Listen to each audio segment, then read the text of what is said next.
11 जानेवारी रोजी आपल्याला मिळालेल्या माहितीनुसार ही कारवाई सुरू करण्यात आली होती आणि मिळालेली माहिती आकाश बिडकर या आरोपीबाबत होती की त्याच्याकडे अवैध पद्धतीने आणलेलं एक शस्त्र असण्याची शक्यता आहे। याच्यावरती आपल्याकडील गुन्हे शाखेची युनिट 3 ची टीम काम करत होती।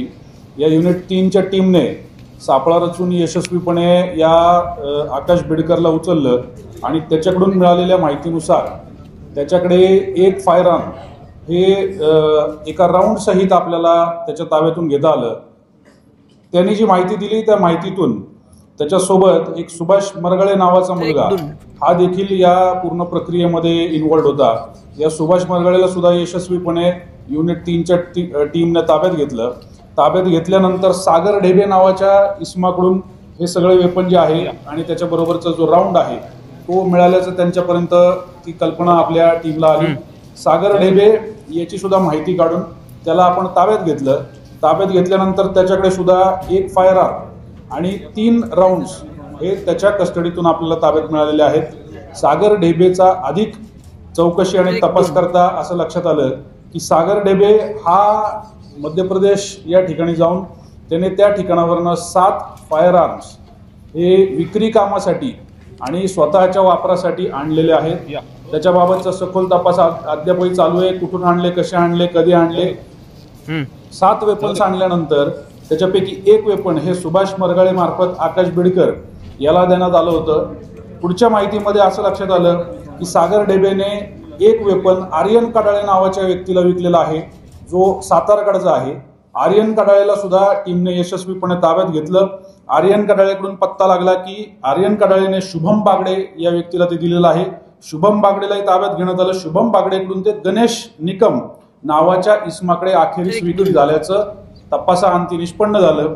त्यामध्ये गणेश निकमला सुद्धा ताब्यात घेऊन त्याच्याकडून एक फायरआर्म आणि 2 राऊंड्स ताब्यात घेण्यात आले।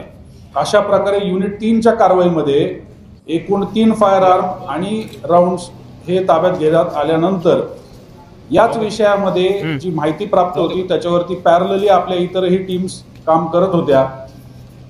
त्या टीम्स काम करत असताना सिंहगड रोडच्या पोलीस टीमने डीबी पथकाने व त्यांच्या काही अधिकारी अंमलदारांनी पॅरलली काम करत असताना बाळू ढेबे ज्याच्याकडे या सागर ढेबेने 2 फायरआर्म दिलेले होते याची माहिती काढली।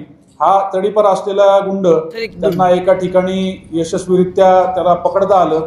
त्याच्याकडून 2 फायरआर्म आणि 2 राऊंड त्यांनी ताब्यात घेतलेले आहेत। याचबरोबर युनिट 2 ची टीम गुन्हे शाखा युनिट 2 ची टीम ही सुद्धा पॅरलली काम करत असताना त्यांना मिळालेल्या माहितीवरनं सागर ढेबेकडून गेलेले इतर 2 वेपन हे तुषार माने नावाच्या व्यक्तीकडे गेले होते।